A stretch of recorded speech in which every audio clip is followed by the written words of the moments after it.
YouTube-ul pasă ce cur are, bă. Stai să vezi ce cur are Marian. Bă, da, de curiozitate așa, câte chile are ăsta? Botone, meu! Yeah. Place, Băi, lasă, cum te cred. place urma. Ué. 200 de chile, dar zici că-i tamiteană. Masa e în pericol, frate, putea ducheană. Mănâncă pe bandă non-stop, fără milă. La final doar zâmbește. Mai aveți ceva la ce? 200 de chile, dar zici că-i tamiteană. Masa e în pericol, frate, putea ducheană. Mănâncă pe bandă non-stop, fără milă. La final doar zâmbește. Mai aveți ceva la ce? Când intră în bucătărie, miroase a război. Oale tigăi, toate tremură în ochiul lui vioi. Comandă 3 porții, dar nu îi ajunge, frate. Mai cere 5 deserturi, că încă pe jumătate. Pizza peste cartofi, le face să dispară. Cu mine nu te joci, că mâncarea nu-i pe afară. El e bossul mesei, șeful bucătarilor.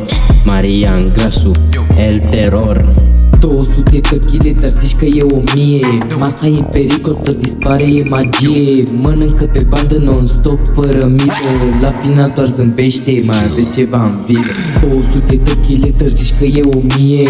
Masa e în pericol, tot dispare, e magie. Mănâncă pe bandă non-stop, fără milă. La final doar zâmbește, mai aveți ceva în vilă. La shawarma, micii, ele frica tuturor. Chelerii fuczi, n-avem proviziori. Mănâncă într-un minut ce n-ai mâncat într-un an. La desert mai cere, hai mai scoate un plan. Sosurile cu friturile urlă le cere, dar Maria le domină, le mănâncă cu plăcere. Tsunami de calorii, record pe tot orașul.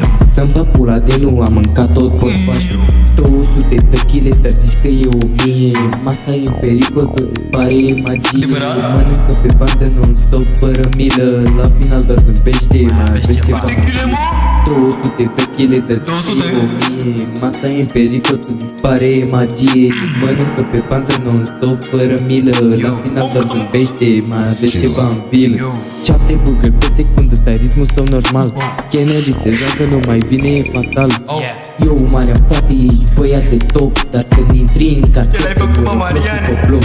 100 de chile, băiat mare impunător. Îți dau scara rulantă, că urcă pe picior. La rifa la masă, boss, ești campion. La pizza, burgeri, parcă e maraton. La fotbal ești portarul perfect, beton. Te acoperi poarta de la stânga la balcon. Când faci un sprint, tremură pământul sub tine. Dar ok, boss, ai personalitate în mulțime. Marian e un fenomen cu pofta lui extrem. Frigiderul strigă, lasă mâna, mici o schemă. Tari râde pe bic cu flow-ul de campion. Marian Grasu, legenda și